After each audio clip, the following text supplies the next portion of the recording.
ஒரே நாடு ஒரே தேர்தல், அதாவது சட்டமன்றத்துக்கும் பாராளுமன்றத்துக்கும் ஒரே நேரத்துல தேர்தல் நடத்துறது. 2029 இறுதிக்குள்ள இந்த ஒரே நாடு ஒரே தேர்தல் அமல்படுத்தப்படும் அப்படின்னு பாஜகவினர் எல்லாம் சொல்லிட்டு இருக்காங்க. பாஜகவினுடைய கனவான ஆர்டிகல் 370 நீக்கிட்டாங்க, ராமர் கோயில கட்டிட்டாங்க. அதற்கு பிறகு பாஜகவுடைய மிகப்பெரிய கனவா இருக்கிறது இந்த ஒரே நாடு ஒரே தேர்தல் தான். இது மோடியினுடைய பிரம்மாஸ்திரம் அப்படின்னு சொல்றாங்க. அதற்கு காரணம் என்னன்னா, பெரும்பாலான மாநிலங்கள்ல பாஜகவுக்கு வாக்குகள் வாங்கி தர்ற அளவுக்கு ஒரு ஃபேஸ் யாருமே இல்ல ஒவ்வொரு மாநிலத்திலையும். அதனால ஒரே நேரத்துல தேர்தல் நடந்துருச்சு அப்படின்னா prime minister Modi versus who அப்படின்னு எடுத்துட்டு போயிடலாம். ஏன்னா பிரதமர் மோடி அவர்களுக்கு ஓட் புல்லிங் கெபாசிட்டி இருக்கு. அதனால மோடி ஃபேக்டரை வச்சு வாக்குகளை வாங்கிடலாம் அப்படின்னு பாஜக நினைக்கிறாங்க. இந்த ஒரே நாடு ஒரே தேர்தலை பாஜகவால அமலுக்கு கொண்டு வர முடியுமா? இதுல அட்வான்டேஜ் என்ன, டிஸ்அட்வான்டேஜஸ் என்னென்ன அப்படிங்கறதெல்லாம் பத்தி தாங்க இந்த வீடியோல நம்ம பார்க்க போறோம்.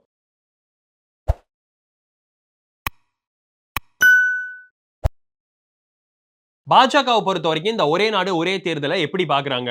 2003ல வாஜ்பாய் இதற்கு ஆதரவு தெரிவிச்சிருக்கிறாரு. 2010ல எல்கே அத்வானி இதற்கு ஆதரவு தெரிவிச்சிருக்கிறாரு. பாஜகவுடைய தேர்தல் வாக்குறுதியில 2014லயும் 2024லயும் ஒரே நாடு ஒரே தேர்தலை அமலுக்கு கொண்டு வருவோம் அப்படிங்கிற வாக்குறுதி இருந்தது. குறிப்பா பிரதமர் மோடி அவர்கள் இந்த வருஷம் இண்டிபெண்டன்ஸ் டே ஸ்பீச்ல கூட ஒரே நாடு ஒரே தேர்தல் குறித்து பேசினாரு. அப்பப்ப எலெக்ஷன், தொடர்ச்சியா எலெக்ஷன் வந்துட்டு இருக்கிறது இந்தியாவுடைய வளர்ச்சிக்கு தடையா இருக்கு. இந்தியாவுடைய வளர்ச்சி ரொம்ப அதிகமாகணும் அப்படின்னா ஒரே நாடு ஒரே தேர்தல் அவசியம் அப்படின்னு சொல்லியிருந்தாரு. இந்த ஒரே நாடு ஒரே தேர்தல் குறித்து நம்ம இப்பதான் பேசுறோம். ஆனா தொடர்ச்சியா இந்த ஒரே நாடு ஒரே தேர்தலுக்கு ஆதரவு கிடைச்சிட்டு இருந்திருக்கு.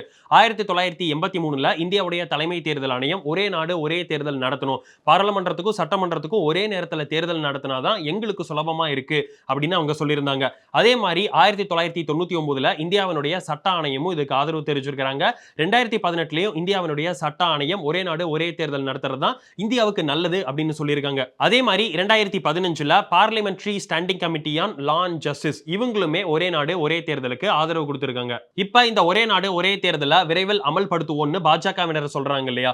இதை எதன் அடிப்படையா வச்சு சொல்றாங்கன்னா, முன்னாள் ஜனாதிபதி ராம்நாத் கோவிந்த் அவர்கள் தலைமையில ஒரு கமிட்டி போடப்பட்டது இந்த வருஷம் மார்ச் 2024ல. இந்த கமிட்டியில இந்தியாவினுடைய ஹோம் மினிஸ்டர் அமித்ஷா, முன்னாள் சட்டத்துறை அமைச்சர் அர்ஜுன் ராம் மெக்வால், முன்னாள் finance commission chairman NK. Singh மற்றும் குலாம் நபி ஆசாத் இவங்கெல்லாம் இந்த கமிட்டியில் இருந்தாங்க. இந்த கமிட்டி என்ன பரிந்துரை செஞ்சாங்கன்னா, ஒரே நேரத்தில் சட்டமன்ற தேர்தலையும் பாராளுமன்ற தேர்தலையும் நடத்தலாம். இந்த ஒரே நேரத்தில் சட்டமன்ற தேர்தலும் பாராளுமன்ற தேர்தலும் நடத்தி முடிச்சு 100 நாட்களுக்குள்ள உள்ளாட்சி தேர்தலையும் நடத்தணும்னு சொல்லியிருந்தாங்க. அடுத்ததா இந்த ஒரே நாடு ஒரே தேர்தல்ல என்னென்ன அட்வான்டேஜஸ் இருக்கு, என்னென்ன டிஸ்அட்வான்டேஜஸ் இருக்கு அப்படிங்கறத பாத்துருவோம். முதல்ல அட்வான்டேஜஸ். 2017ல நிதி ஆயோக சேர்ந்த பிபேக் தேப்ராய் மற்றும் கிஷோர் தேசாய் இந்த ரெண்டு பேரும் ஒரே நாடு ஒரே தேர்தல் குறித்தான அனாலிசிஸ் பண்ணாங்க, ஒரு ஆய்வு பண்ணாங்க.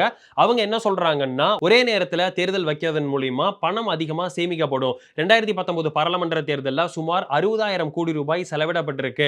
அதனால இந்த பணத்தை சேமிக்கணும் அப்படின்னா ஒரே நேரத்தில் தேர்தலை வச்சாதான் முடியும் அப்படின்னு சொல்றாங்க. அடுத்ததா இந்த அனாலிசிஸ்ல இவங்க சொன்னது, எப்ப பாரு இந்தியால தேர்தல் நடந்துட்டே இருக்கு. எம்பி எலெக்ஷன்னா 5 வருஷத்துக்கு ஒரு வாட்டி, அது மட்டும் இல்லாம வருஷம் 5ல இருந்து 7 மாநிலத்துக்கு சட்டமன்ற தேர்தல் நடந்துட்டு இருக்கு. இதனால தேர்தல் விதிமுறைகள்லாம் அமலுக்கு வந்துருது. அதனால வளர்ச்சி திட்டங்களை முறையா செயல்படுத்த முடியல அரசுனால அப்படின்னு சொல்லியிருக்காங்க. அடுத்தது, ஒரே நேரத்தில் இந்த தேர்தல் நடத்துறதுனால மக்களுக்கு ரொம்ப எளிமையா இருக்கும். இப்ப மக்கள் வந்து ஒரு இடத்துல இருந்து இன்னொரு இடத்துக்கு போய் வேலைக்கு போயிருப்பாங்க. எம்பி எலெக்ஷனுக்கு ஒரு வாட்டி, எம்எல்ஏ எலெக்ஷனுக்கு ஒரு வாட்டி, அப்ப இந்த லோக்கல் பாடி எலெக்ஷனுக்கு ஒரு வாட்டி அப்படின்னு ஒவ்வொரு வாட்டியும் ஊருக்கு வர்றதுக்கு அவங்களுக்கு சிரமமா இருக்கும். ஒரே நேரத்தில் தேர்தல் வைக்கும்போது வாக்கு சதவீதம் அதிகரிக்கும். எம்பி எலெக்ஷன்னா தொடர்ச்சியா 60ல இருந்து 70% வாக்குகள் மட்டும்தான் பதிவாகுது. இந்த வாக்கு சதவீதத்தை அதிகரிக்கணும் அப்படின்னா ஒரே நேரத்தில் தேர்தல் வைக்கிறது தான் இதற்கான வழி அப்படின்னு இவங்க சொல்றாங்க. அடுத்ததா, இந்த அடிக்கடி தேர்தல் நடத்துறதுனால அரசினுடைய நிர்வாகம் பாதிக்கப்படுது. பல கவர்மெண்ட் அபிஷியல்ஸ் எல்லாருமே எலெக்ஷன் டியூட்டி அப்படின்னு வந்துடுறாங்க. அதனால அவங்களுக்கும் சரி, அரசனுடைய நிர்வாகம் பண்றதுக்கும் வந்து இது ஒரு பாதிப்பு ஏற்படுது அப்படின்னு சொல்லியிருக்காங்க. அடுத்ததா, இந்தியாவினுடைய தேர்தல் எடுத்துக்கிட்டாவே பணப்புழக்கம் அதிகமா இருக்கு. எம்எல்ஏ எலெக்ஷன்ஸ்லயா இருக்கட்டும், எம்பி எலெக்ஷன்ஸ்லயா இருக்கட்டும், பணம் அதிகமா விளையாடுது. 2019 பாராளுமன்ற தேர்தல்ல சுமார் 3,377 கோடி ரூபாய் கணக்கில் வரப்படாத பணம் வந்து பறிமுதல் செய்யப்பட்டிருக்கு. அதனால ரெகுலர் இன்டர்வல்ஸ்ல தேர்தல் நடக்கிறது அப்படிங்கிறது ஊழலுக்கும் பிளாக் மணி அதிகரிக்கவும் தான் வாய்ப்பு இருக்கு. அதனால ஒரே நேரத்தில் சட்டமன்றத்துக்கும் பாராளுமன்றத்துக்கும் தேர்தல் நடத்துறது தான் இதையெல்லாம் குறைக்கிறதுக்கு வழி அப்படின்னு சொல்லியிருக்காங்க. அடுத்ததா, இந்த ஒரே நாடு ஒரே தேர்தல்னால என்னென்ன தீமைகள் இருக்கு அப்படின்னு பாத்துருவோம். ஒரே நாடு ஒரே தேர்தல் வச்சுட்டா இது எதிர்க்கக்கூடியவங்க என்ன சொல்றாங்கன்னா, மாநில அரசு கவிழ்ந்தா என்ன பண்ணுவீங்க, மத்திய அரசு கவிழ்ந்தா என்ன பண்ணுவீங்க, இதுக்கெல்லாம் என்ன சொல்யூஷன் இருக்கு அப்படின்னு கேக்குறாங்க. அடுத்ததா, இந்த ஒரே நாடு ஒரே தேர்தல் அப்படிங்கிறது இந்தியாவினுடைய கூட்டாட்சி முறைக்கு எதிரானது, இந்தியாவினுடைய ஃபெடரலிசம்க்கு எதிரானது அப்படின்னு சொல்றாங்க. இந்தியாவினுடைய கான்ஸ்டிடியூஷன்ல article 1 India that is Bharat shall be union of states அப்படின்னு சொல்றது. அதனால ஒரே நாடு ஒரே தேர்தல் அப்படிங்கிறது இந்த ஆர்டிகல் 1க்கே முரண் முரண்பாடா இருக்கு அப்படின்னு சொல்லப்படுது. அடுத்ததா இதை எதிர்க்கக்கூடியவங்க வைக்கிற இன்னொரு கன்சர்ன் என்னன்னா, மத்தியில் இருக்கிற பிரச்சனை மாநிலத்தில் இருக்க பிரச்சனைகளை வந்து ஓவர்ஷேடோ பண்ணிரும். எலெக்ஷன் அப்ப சொல்லும் போதெல்லாம் வந்து மத்தியில் இருக்கிற பிரச்சனையை தான் வந்து எல்லாருமே சொல்லி வாக்குகள் கேட்க ஆரம்பிச்சிருவாங்க. அதனால இது மாநிலத்துக்கே எதிரானது அப்படின்னு சொல்றாங்க. அதிகமா இண்டி கூட்டணியில் உள்ள கட்சிகள் தான் இந்த ஒரே நாடு ஒரே தேர்தலுக்கு எதிர்ப்பா இருக்கிறாங்க. இவங்க இந்த எதிர்ப்புக்கு வலு சேர்க்கிற விதமா 2019 IDFC அப்படிங்கிற ஒரு நிறுவனம் ஒரு ஆய்வு வெளியிட்டாங்க. அந்த ஆய்வுல ஒரே நேரத்துல சட்டமன்றத்துக்கும் பாராளுமன்றத்துக்கும் தேர்தல் நடந்தா பாராளுமன்ற தேர்தல்ல யாரு ஜெயிக்கிறாங்களோ அவங்க தான் சட்டமன்ற தேர்தலையும் ஜெயிக்க 77% வாய்ப்பு இருக்கு அப்படின்னு சொல்லியிருக்காங்க. இந்த நிறுவனம் 2015 சொன்னதுக்கு வலு சேர்க்கிற விதமா தான் நடந்து முடிந்த பாராளுமன்ற தேர்தலோட சேர்த்தி 4 மாநிலத்துக்கு சட்டமன்ற தேர்தலும் நடந்தது. இந்த 4 மாநிலத்தில் நடந்த சட்டமன்ற தேர்தல்ல 3 மாநிலத்திலுடைய பாஜக ஆட்சியோ அல்லது பாஜகவுடைய கூட்டணி ஆட்சியோ தான் இருக்கு. சரி, இந்த ஒரே நாடு ஒரே தேர்தலை எதிர்க்கக்கூடியவங்க எல்லாம் என்னென்ன கருத்துக்களை சொல்லியிருக்காங்க அப்படின்னு பாத்துருவோம். முதல்ல காங்கிரஸ் சேர்ந்தவங்க என்ன சொல்றாங்கன்னா, இந்தியாங்கிறது ஒரு பெரிய நாடு. 2024 பாராளுமன்ற தேர்தலையே ஒன்னா உங்களால நடத்த முடியல. ஒரு பாராளுமன்ற தேர்தலே உங்களால ஒன்னா நடத்த முடியல. உங்களுக்கு 7 கட்டம் தேவைப்படுது. அப்புறம் எப்படி ஒரே நேரத்தில் சட்டமன்றத்துக்கும் பாராளுமன்றத்துக்கும் சேர்த்து எலெக்ஷன் வைக்க முடியும்? இது இந்தியாவுடைய கான்ஸ்டிடியூஷனுக்கே எதிரானது. இட் இஸ் அன்டெமோக்ராட்டிக் அப்படின்னு சொல்றாங்க. அடுத்தது திரிணாமுல் காங்கிரஸ்காரங்க என்ன சொல்றாங்கன்னா, உங்களுக்கு ஒரு வருஷத்துல நடக்கக்கூடிய சட்டமன்ற தேர்தலே ஒன்னா வைக்க உங்களால முடியல. இப்போ ஜம்மு அண்ட் காஷ்மீர் ஹரியானாக்கெல்லாம் தேர்தல் நடக்குது. இந்த ஜம்மு அண்ட் காஷ்மீர் ஹரியானாவுடைய மகாராஷ்டிராக்கும் ஜார்க்கண்டுக்கும் சேர்ந்து தேர்தல் நடத்த வேண்டியது தானே.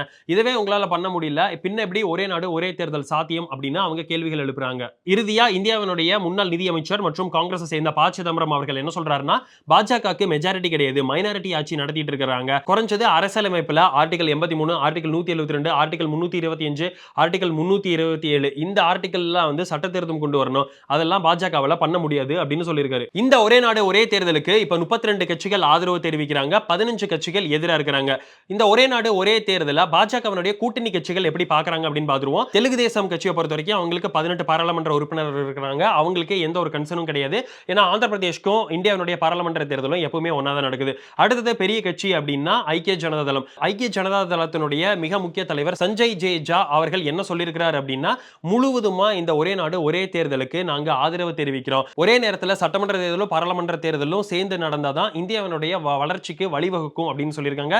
இதே கருத்து தான் லோக் ஜன்சக்தி பார்ட்டியினுடைய மிக முக்கிய தலைவர் அஜய் பாண்டே அவர்களும் சொல்லியிருக்கிறாரு. அதனால பாஜகவுக்கு ஒரு பெரிய தலைவலி நீங்கிருச்சு அப்படின்னு தான் சொல்லணும். ஏன்னா பாஜகவினுடைய கூட்டணி கட்சிகள் பெரும்பாலும் இந்த ஒரே நாடு ஒரே தேர்தலுக்கு ஆதரவு கொடுக்குறாங்க. பதிவோட இறுதியா இந்த ஒரே நாடு ஒரே தேர்தலை பாஜக அமலுக்கு கொண்டு வருவாங்களா, இல்ல யூபிஎஸ்சில அந்த லேட்டரல் என்ட்ரி மாதிரி விவசாய சட்டங்கள் மாதிரி அவங்க ஆரம்பத்துல கொண்டு வந்துட்டு அதுல இருந்து பின்வாங்கிடுவாங்களா அப்படின்னு உங்களுடைய கருத்துக்களை கமெண்ட்ஸ்ல பதிவு பண்ணுங்க. நன்றி, வணக்கம். சோ இந்த குருவோட சேர்ற கிரக இணைவுகள்ல எந்த மாதிரி ஒரு ஜாதகர்களுக்கு பலன் கிடைக்கும்? பொதுவா வந்து நிறைய விஷயங்களை தெரிஞ்சுக்க விரும்புவாங்க, தனக்கான அங்கீகாரம் வேணும்னு நினைப்பாங்க, ஆளுமை பண்பா இருக்கணும்னு நினைப்பாங்க. இந்த மாதிரி ஆன்மீகம் மற்றும் ஜோதிடம் சார்ந்த இன்னும் பல வீடியோக்கள் பார்க்கணுமா? மறக்காம திருவருள் டிவிக்கு சப்ஸ்கிரைப் பண்ணுங்க. திருவருள் டிவியுடைய சேனல் லிங்க் இந்த வீடியோடைய டிஸ்கிரிப்ஷன்ல இருக்கு. உலக தமிழ் சொந்தங்களுக்கு வணக்கம். நான் ராஜவேல் நாகராஜன். பேசு தமிழா பேசு வலையொலியுடைய வளர்ச்சிக்கு நீங்களும் உறுதுணையா இருக்கணும்னு நினைச்சீங்கன்னா இந்த வீடியோடைய டிஸ்கிரிப்ஷன்ல இருக்கக்கூடிய ரேசர் பே லிங்கை கிளிக் பண்ணுங்க. அந்த லிங்க்ல போயிட்டு உங்களுக்கு விருப்பமான தொகையை பேசு தமிழா பேசுவனுடைய வளர்ச்சிக்கு உங்களுடைய பங்களிப்பாக நீங்க கொடுக்கலாம். நன்றி, வணக்கம்.